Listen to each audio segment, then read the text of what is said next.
आपको बोला जा रहा है यहाँ दबाओ, तो यहाँ दबाने से प्रेशर बिल्डअप हो रहा है, टूथपेस्ट निकलेगा जरूर। लेकिन अगर इमरजेंसी में कहाँ दबाएं कि प्रेशर ज़्यादा बिल्डअप हो जाए, थोड़ा सा यहाँ दबाएं, है ना। पहले 4 मिनट, मरने के पहले 4 मिनट तक उसके बॉडी के अंदर एनफ ऑक्सीजन है, एनफ न्यूट्रिशन है, इवन हार्ट के अंदर बाहर से तो नहीं दिखेगा, अंदर इलेक्ट्रिकल रैंडम सिग्नलिंग भी चल रही है पहले 4 मिनट के अंदर। वो ऑफिशियली मर गया है, क्लिनिकली डेथ है, लेकिन अंदर चल रहा है।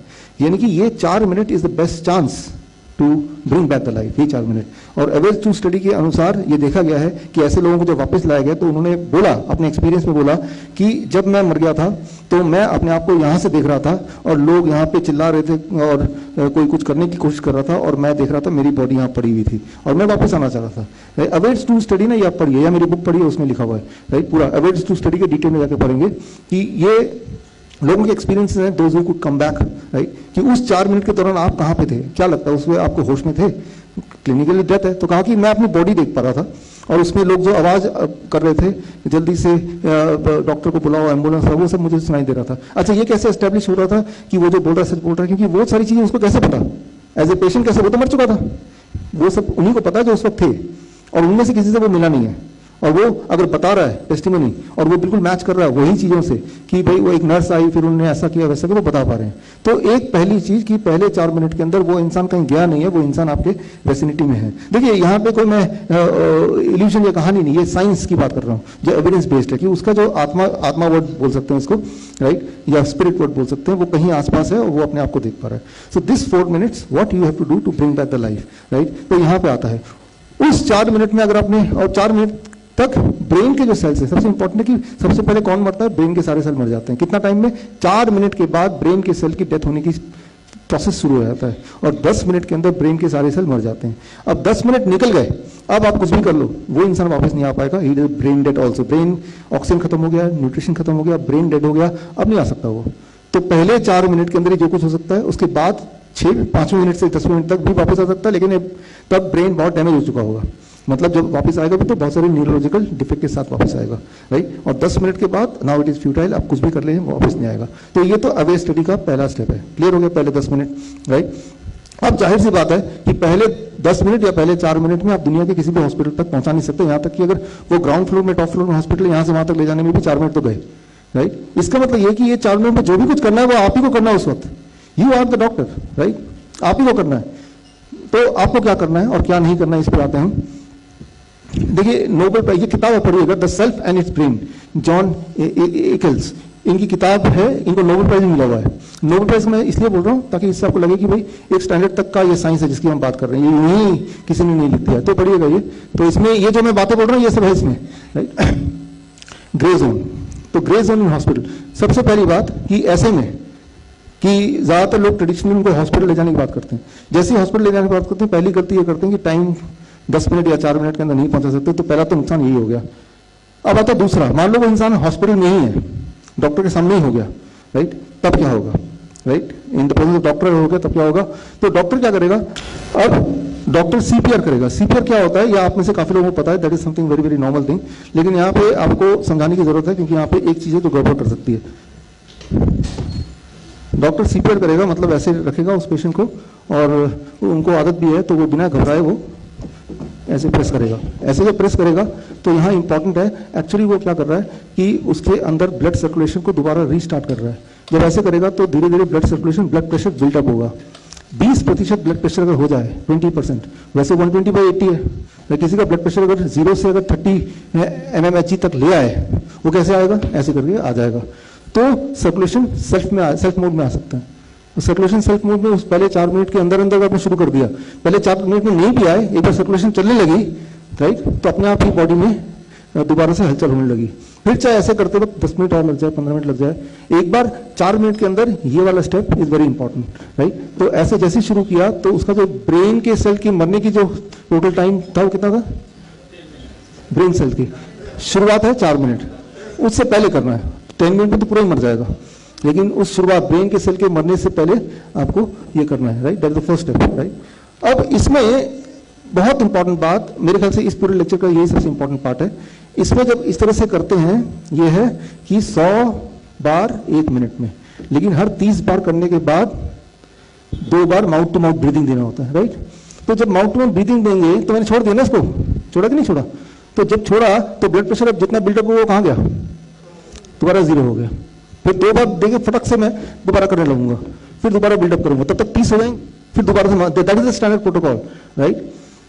सो इस स्टैंडर्ड प्रोटोकॉल में दिक्कत क्या है कि हर थोड़े थोड़े बाद आपको माउथ टू माउथ ब्रीदिंग देना है, इसमें दोबारा से pressure is coming to zero and that means कि दोबारा से बिल्डअप करने की कोशिश कर रहे हैं, राइट।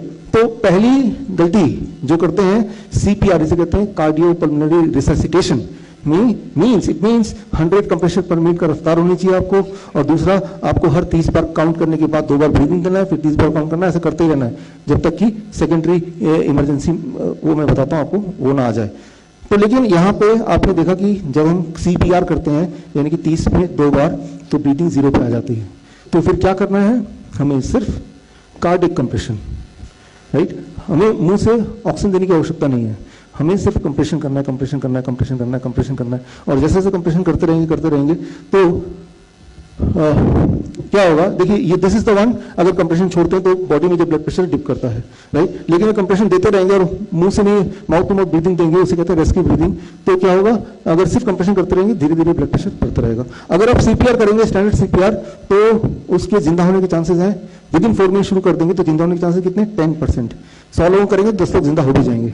लेकिन अगर आप कंप्रेशन भी देंगे, सिर्फ कंप्रेशन करेंगे तो जिंदा, और कंप्रेशन करेक्ट जगह पे करेंगे, कंप्रेशन करेक्ट जगह पे, इस पे आता हूं, तो जिंदा होने के चांसेस 83%, राइट। तो आप एफर्ट लगा रहे हैं, उस एफर्ट में थोड़ा सा मॉडिफाई करना है। थोड़ा सा मॉडिफाई क्या करना है, अभी देखिए ये वाला, ये सबसे इंपॉर्टेंट बात है जो मैं अभी बताने जा रहा हूं कि 10% से 83% पे कैसे लाना है। अब देखिए पहले तो ये देखना है कि कहाँ पे कंप्रेशन करना है। कहाँ पे कंप्रेशन करने के लिए आपको कंप्रेशन का एक नियम थोड़ा समझा दूं। देखिए ये टूथपेस्ट है, आपको पता है कि दबाने से पेस्ट बाहर निकलेगा, राइट, लेकिन इंपॉर्टेंट है कहाँ दबाने से सबसे ज्यादा प्रेशर लगेगा, राइट। अगर यहाँ दबाएंगे तो दबा तो रहे बार बार लेकिन कुछ नहीं निकल रहा, ठीक है ना। अगर आप बहुत आगे दबाएंगे तो भी शायद नहीं निकलेगा, आप बीच में जहाँ पे भरा हुआ है यहाँ दबाएंगे तो निकलेगा।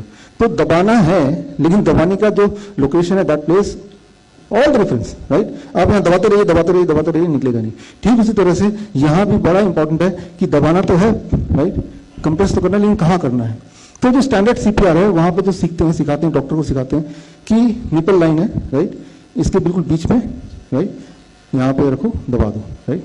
तो बीच में जब दबाएंगे तो दैट इज समथिंग लाइक कि हार्ट जिस तरह से प्लेस्ड है वहां पे वॉल्व भी होता है ज्यादातर लोगों का, तो वो कोई आपको बोला जा रहा है यहाँ दबाओ, तो यहाँ दबाने से प्रेशर बिल्डअप हो रहा है, टूथपेस्ट निकलेगा जरूर। लेकिन अगर इमरजेंसी में कहाँ दबाएं कि प्रेशर ज्यादा बिल्डअप हो जाए, थोड़ा सा यहाँ दबाएं, है ना।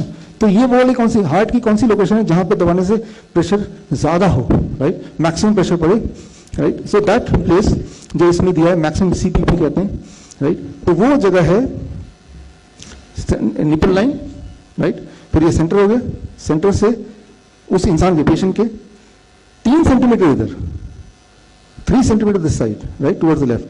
तो वो लेफ्ट वेंट्रिकल सीधा ऊपर आपका हाथ पड़ेगा मोस्ट प्रोबेबली, राइट। और उससे यूं मानिए कि जो प्रेशर पड़ेगा, हर प्रेशर आपका जबरदस्त प्रेशर पड़ेगा, right. And that is what can increase the chances of recovery as the evidence says from 10% to 83%, right. तो लेकिन ये जो 3 सेंटीमीटर इधर है और वो जो माउथ ब्रीथिंग नहीं करना है, इस चीज को इंप्लीमेंट करने में ही कई साल लगा रहे हैं, कई साल, राइट, कि वो करें कि ना करें। अगर करेंगे तो एक जनरल पब्लिक सोचे कि ये तो बार बार नियम ही बदलते रहते हैं। तो मेडिकल जर्नल आप पढ़ेंगे ना तो यही सारे उसमें कमेंट्स दिखते रहते हैं। जिस तरह से यूट्यूब और फेसबुक में आप कमेंट देखते हैं ना, वो मेडिकल जगत में भी ऐसे ही कमेंट्स आते रहते हैं। तो वो ये सोचते हैं कि लोग क्या सोचेंगे, that is important rather than कि पेशेंट बचेगा कि नहीं बचेगा। खैर इसीलिए मैं बताना चाह रहा हूँ, ये सारी चीजें हमें बतानी पड़ रही रादर देन कि पहले से ही वो मेडिकली एस्टेब्लिश होते हुए भी आप तक नहीं पहुंचे, जो कि पहुंच जाना चाहिए था। अब तीसरी इंपॉर्टेंट बात है जो सबसे ज्यादा इंपॉर्टेंट है, वो ये कि आपको मैंने बता दिया डॉक्टर भी एक बार सीख लेता है, लेकिन एक बार सीखना काफी नहीं है। मान लो आपके सामने तबला रख दिया तो कुछ ना कुछ तो करेंगे आप, तो कुछ भी करेंगे तो क्या वो म्यूजिक होगा, दैट इज नाइस। लेकिन जिसने प्रैक्टिस की, राइट, स्वास्थ्य ने प्रैक्टिस की, तो वो जब तबला बजाएगा तो that is called music. Are getting the point, right. आपने प्रैक्टिस की है ना, तो आप वो प्रैक्टिस करते हैं, राइट। अभी आपने गाना गाया, right, India book of record holder है, राइट। तो इनको पता है कि मुझे एक बार सिखा दे काफी नहीं है, मुझे रोज रियाज करना है, तभी आप उसी इंस्ट्रूमेंट से म्यूजिक निकाल पाओगे। जो इंस्ट्रूमेंट किसी और को दे देंगे हम जैसे लोगों को, तो वो नॉइज निकालेगा। सेम थिंग आपको उस डेड पेशेंट के हार्ट से म्यूजिक निकालना है, ना कि नॉइज निकालना है, म्यूजिक कैसे निकालना है उसके लिए मैं आपको थोड़ी सी ट्रेनिंग 2 मिनट की देना चाहता हूं। अब जो चीज बड़ी सिंपल लगती है ना वो सिंपल है नहीं, इस चीज को हमें समझना है, ठीक है ना। तो ये 1 2 3, ठीक है ना, ऐसे बढ़ रहा है ना। तो ये जो है ये एक रिदम की तरह होगा। तो लेकिन ये तो आप बोलेंगे हाँ मुझे समझ आ गया, यही तो करना ना, कर लेंगे, ऐसे तो करना, कर लेंगे। अच्छा एक आदमी कितनी देर कर सकता है, करके देखते हैं। ये आपको करना हो और हाँ आइए, ये जो एक्चुअल सिचुएशन में अगर ये कोई डेड आदमी होता तो ऐसा ही करना पड़ेगा, इतनी स्पीड से करना पड़ेगा, बेशक इससे ज्यादा स्पीड से करना पड़ेगा। 1 मिनट के अंदर 100 तक ऐसे पहुंचाना पड़ेगा। दर्शकों के लिए एक खास मेरा मैसेज, आप इस दोनों चैनल के माध्यम से मेरे वीडियोस आप देख रहे होंगे, नए नए जो टेक्निक्स हैं वो आप सीख रहे होंगे। एक चीज़ करना भूल जाते होंगे कि वो ये है सब्सक्राइब करना। सब्सक्राइब कीजिए ताकि जो मेरे नए टेक्निक्स हैं, नए वीडियोस हैं वो राइट टाइम पे आप तक पहुँचे, सबसे पहले पहुँचे।